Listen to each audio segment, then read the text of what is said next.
The lectionary has had us reading through the Gospel of Mark since January. Mark is the shortest of the Gospels, and the story that he tells, it moves along at quite a brisk pace. Mark is not one to linger over an event, or he doesn't tell about Jesus lingering much anywhere either. On a few occasions, Jesus pauses to teach, but usually in the Gospel of Mark, Jesus is scurrying from one place to the next. He's healing and exorcising demons and raising the dead and feeding the multitudes. It seems like Mark's favorite adverb is immediately. But Mark slows down the story for Jesus' crucifixion, for the Passion. This is the very climax of the drama, and a more deliberate pace is appropriate even in this swiftly moving gospel.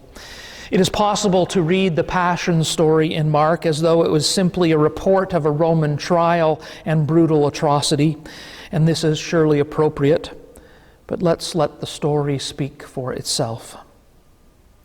And when we do that, we soon discover that the story has already undergone considerable reflection. Mark is not just describing, he is portraying something.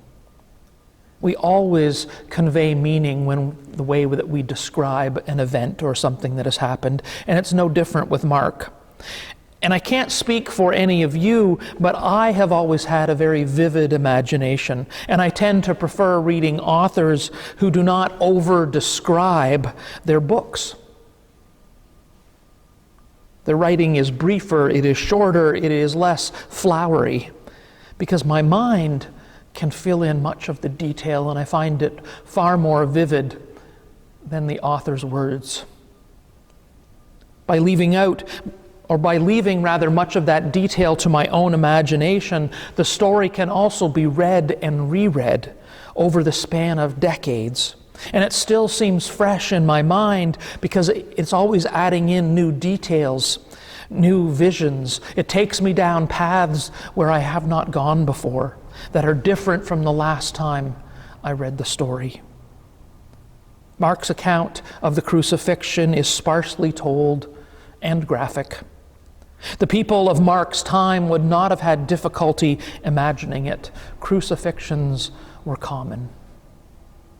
At some stage, the story has been shaped by Psalm 22 and Psalm 69. We hear Jesus' last words today are the cry of Psalm 22, verse 1, my God, why have you forsaken me?" The mockery of wagging heads and casting lots for Jesus' clothes also belong to Psalm 22. Perhaps they are no more than imaginings based on that psalm. Similarly, the thirst and the offer of sour wine draws on Psalm 69. And whether historical or not, they could be imagined as true by those who tell the story.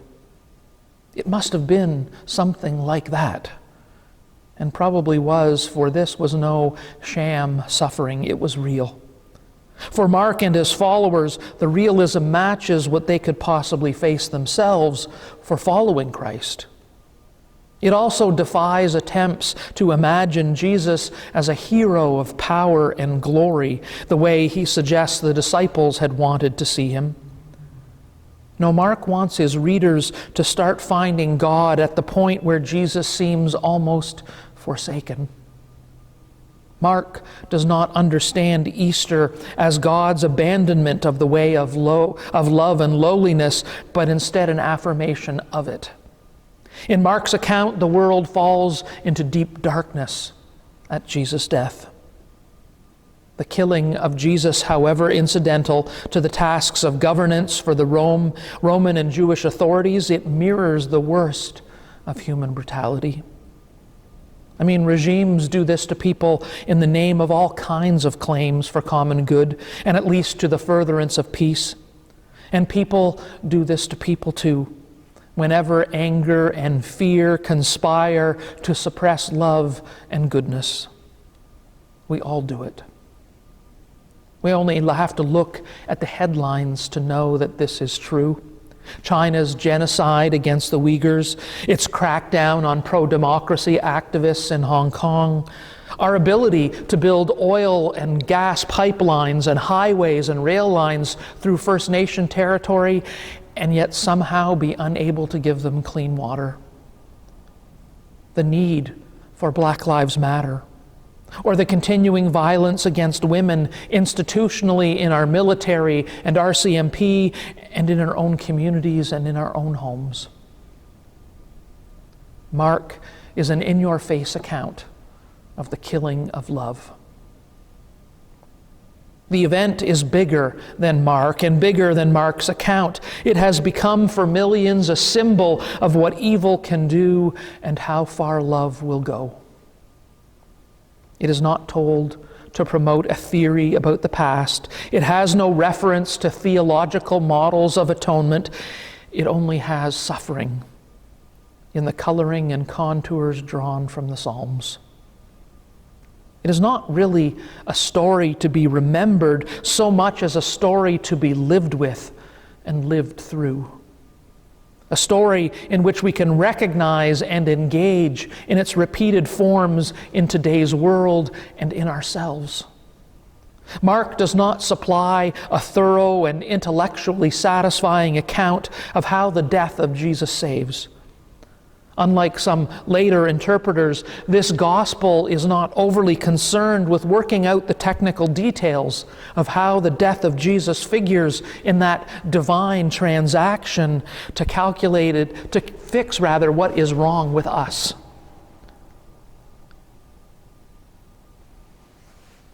Overly simplistic talk about God demanding the suffering of an innocent is dangerous talk for Christian communities. Instead, we should be focused on breaking down the patterns of abuse and oppression that devour the most vulnerable in our midst. And a close reading of these chapters and the broader biblical witness itself does not support simplistic transactional understandings of the crucifixion as some type of divinely sanctioned redemptive violence. Instead, it is a story which invites its hearers to imagine their own stories of suffering alongside that of Jesus. In the same way that our sufferings cannot be explained away in simple, straightforward reasons, neither can the causes or the meanings of Jesus' death be explained simply either.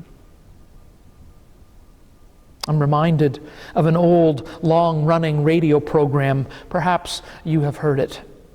It's called The Rest of the Story. It was hosted by Paul Harvey and consisted of stories presented as little-known or forgotten facts on a variety of subjects, with some key element of the story, often the name of some well-known person, held back until the very end. And the broadcasts always concluded with a variation on the tagline, "And now you know the rest of the story." Why did Jesus die, according to Mark? Because of the failings of his closest followers. Judas betrayed him. His inner circle of disciples were too weak to keep awake and wait with him. Peter, despite his promises and protestations, denied him in his moment of trial. Mark even gives us the vivid image of an unknown young follower fleeing naked in the night from the scene of the arrest, his cowardice exposed for all to see. It is true that Jesus died because he was betrayed, deserted, and denied by his followers, but that is not the whole story. Jesus also died because of the machinations of his enemies, both religious and secular. His ever-escalating conflict with the powerful, it reaches its end game in these chapters. The chief priests and scribes, they look for an opportunity to kill him and to maneuver so as they avoid repercussions from the sympathetic crowd. Jesus' arrest under the cover of darkness leads to a sham trial in the high priest's courtyard. And in the morning, an audience with Pilate proves that empire is more interested in keeping things exactly the same than pursuing justice. So while it is true that Jesus died because of his message and because his way of being and living and teaching provoked powerful enemies, that is not the whole story either. He also died because of his own self-giving love. On one level, it is a gospel account that begins with a breathless piling up of stories about the remarkable agency of its heroes, with one after another of healings and feedings and exorcisms and authoritative teachings unfolding immediately, one after another. But it concludes in a very different way. In these chapters, Jesus is depicted as a passive victim, placed under arrest, mocked, beaten, and impaled.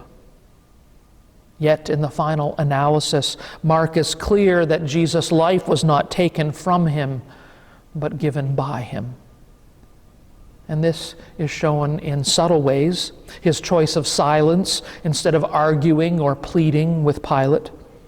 It is offered or shown symbolically when Jesus offers bread and wine to his disciples as a remembrance of his own suffering to come. And it is shown explicitly when Jesus speaks of giving his life. Jesus died because he chose to give his life for others, for us. But even that is not the whole story. For it is the testimony of this witness, Mark, that behind and beneath and through these many causes, there was also the inscrutable and deeply troubling will of God. We read it in the word must of the first passion prediction in Mark 8. We see its trace in the rending of the temple curtain at the moment of death. And most of all, we overhear it in that tortured conversation in Gethsemane between the reluctant but trusting Son and the one that he dared to call Abba. In that grief-stricken garden scene, we confront the crucial claim that Jesus submitted his own will to God's, breaking down in the moment our carefully constructed distinction between the cause, which is his self-giving love, and the cause, which is God's mysterious will.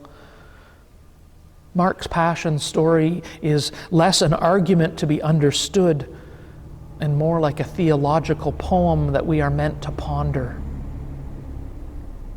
We are held by its power. We are reminded again that those who claim to follow Jesus, we are capable of betrayal. We are educated about the paranoid violence of empire. We are warned about the dangers of self-interest among the professionally religious. But most of all, we are fascinated by a particular man who, when push comes to shove, refuses to withdraw from the high-stakes wager, which is his whole self, and completely surrendered to that new way of being that he called the kingdom of God. Hoping against hope, he risks it all. If such a risk is meant by abandonment, then all is lost. But if it's met by vindication, then all is gained. The Passion narrative is not a doctrine to be dissected, but a drama to be experienced and explored again and again by those who would dare conform their lives to the courageous, winsome, and faithful identity that it discloses. And the key in all this, I think, is that we hear that this story is for us. Jesus suffers so that when we are suffering, we know that God understands and cares. Jesus is utterly alone by the end of the story, so that when we feel alone, we know that God understands and is with us. Jesus cries out in despair so that when we become convinced that the whole world is against us and we feel ready to give up, we know that God understands and holds on to us. Jesus dies so that we know God understands death and that fear of death, and it reminds us that death does not have the last word. All that we see, all that we hear, all that we read, and all that we sing, all of this is for us. And so the 4th century theologian Athanasius, speaking of the incarnation that reaches its climax here in the crucifixion, he says that God becomes like us in Jesus, so that we may become like God. And 1,200 years after that, Martin Luther described the cross as the divine exchange, where Jesus takes our life and lot so that we can enjoy His righteousness and His victory. And 500 years after that, this story still continues. The story of God's decision to not hold back and to not wait to see what we might do on our own, but instead to get involved, to take matters into the divine hands, to join God's own self into our story fully, so that we might live and die and live again. And now you know the rest of the story.